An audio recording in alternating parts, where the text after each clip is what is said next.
किसान credit card लगभग 6.5 करोड़ लोगों पर हैं। 2.5-3 करोड़ की संख्या भी ऐसी है जिनको किसान क्रेडिट कार्ड दिया जाना है। उसके लिए अभियान चलाकर जल्दी ही इस लक्ष्य को भी पूरा किया जाएगा और यह लक्ष्य पूरा होगा तो लगभग 2 लाख करोड़ रुपया किसानों के हाथ में पहुंचेगा। अभी केसीसी के माध्यम से 4 लाख करोड़ रुपया ऋण किसानों के पास है। पिछले दिनों आपको ध्यान होगा कि हम लोग अभी पिछले दिन जब प्रेस कॉन्फ्रेंस की थी तो 31 मार्च की जगह ब्याज सब्सिडी की डेट को 31 अगस्त किया गया। इसका भी फायदा किसानों को मिलने वाला है।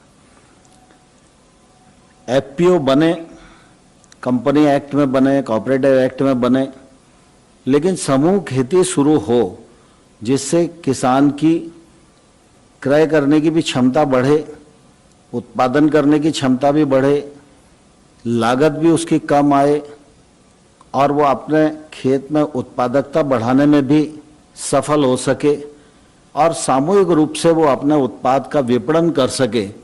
इसके लिए 10,000 नए एफपीओ बनाने का कार्यक्रम प्रारंभ किया है।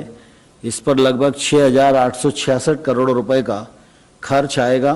यह भी एक तौर से सरकार की तरफ से खेती के क्षेत्र में एक बड़ा निवेश है। गत वर्ष फर्टिलाइजर सब्सिडी के रूप में 80,000 करोड़ रुपए का निवेश किया गया है। अभी पिछले दिनों जब पैकेज की घोषणा हुई तो कृषि अवसंरचना के लिए 1 लाख करोड़ रुपए का प्रावधान किया गया। कृषि से जो संबंधित काम हैं, चाहे वो पशुपालन हो, मछली पालन हो, हर्बल खेती हो, मधुमक्खी पालन हो, इन सब के लिए भी प्रावधान किया गया और इसका निश्चित रूप से आने वाले कल में खेती के क्षेत्र को फायदा होने वाला है। अभी अल्पावधि ऋण कृषकों के पास 8 लाख करोड़ का है। यह आने वाले वर्ष में 15 लाख करोड़ होएगा। इस बात का भी प्रबंध किया गया है। नाबार्ड कृषि के क्षेत्र में 90,000 करोड़ रुपया प्रतिवर्ष निवेश करता था, लेकिन कोविड संकट को देखते हुए इस बार वह 30,000 करोड़ अतिरिक्त खर्च करेगा। यह भी सरकार ने सुनिश्चित किया। स्वामीनाथन साहब की रिकमेंडेशन को माना जाए, ये मांग लंबे समय तक किसानों की रही, लेकिन मोदी जी ने आने के बाद एमएसपी पर जो लागत पर एमएसपी 50% मुनाफा देकर की जाए, इसको साल में 2 बार घोषित करते हैं। उस दिन खरीफ की एमएसपी घोषित की गई थी और एमएसपी पर भी रिकॉर्ड खरीद आज देश में हुई है और आने वाले कल में भी एमएसपी पर यह खरीद जारी रहेगी। दूसरा, अभी प्रकाश जी ने बताया कि आवश्यक वस्तु अधिनियम में भी संशोधन किया जा रहा है। यह भी निश्चित रूप से कृषि उत्पाद के क्षेत्र में एक बड़ा और क्रांतिकारी कदम है। आज आवश्यक वस्तु अधिनियम में संशोधन और किसान उपज व्यापार वाणिज्य संवर्धन और सरलीकरण अध्यादेश और दूसरा हमारा मूल्य आश्वासन कृषि सेवाओं के करार के लिए किसानों का सशक्तिकरण और संरक्षण अध्यादेश, ये तीनों ऐसे महत्वपूर्ण निर्णय हैं कि कृषि के क्षेत्र में मैं ये कहूँ तो अतिशयोक्ति नहीं होना चाहिए कि आज का दिन एक ऐतिहासिक दिन है। जब इस बात की घोषणा हुई थी तो कई जानकार लोगों ने अपने विचार व्यक्त किए थे, तो उसमें कुछ लोगों ने यह भी कहा था कि देश तो 1947 में आज़ाद हुआ, लेकिन किसानों को आज़ादी अब इस अध्यादेश के माध्यम से मिलने जा रही है। इतना बड़ा महत्व इस ऑर्डिनेंस का है। इस ऑर्डिनेंस के माध्यम से सरकार की एक कोशिश है कि किसान पर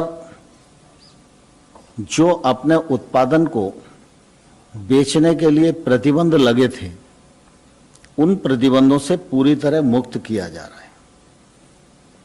मंडियां रहेंगी, राज्य का एपीएमसी एक्ट रहेगा, लेकिन एपीएमसी की परिधि के बाहर जो सारा क्षेत्र है, चाहे वो किसान का घर ही क्यों ना हो, उस घर में आकर भी कोई कंपनी, संस्था, processing industry, FPO, cooperative sector के समूह, कोई भी जाकर उसको उत्पादन का उचित मूल्य देकर वहां से माल खरीदेगा।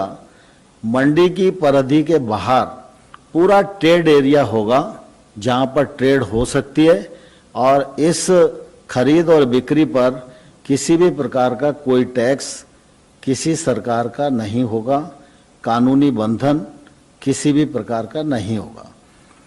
इससे निश्चित रूप से किसानों को एक तो अपने उत्पादन को कहाँ बेचना, किसे बेचना, किस दाम पर बेचना, इसकी स्वतंत्रता और आज़ादी मिलेगी, और दूसरी तरफ आमतौर पर मंडी में जितने लाइसेंसी व्यापारी होते हैं, एक मंडी में ज़्यादा से ज़्यादा 25-30 लाइसेंसी होते हैं, जब ये खुलाव आ जाएगा तो इसमें कीमतों की प्रतिस्पर्धा में 30 की जगह 300 लोग आएंगे, और जितनी प्रतिस्पर्धा बढ़ेगी वह निश्चित रूप से किसान के लिए फायदेमंद होगी।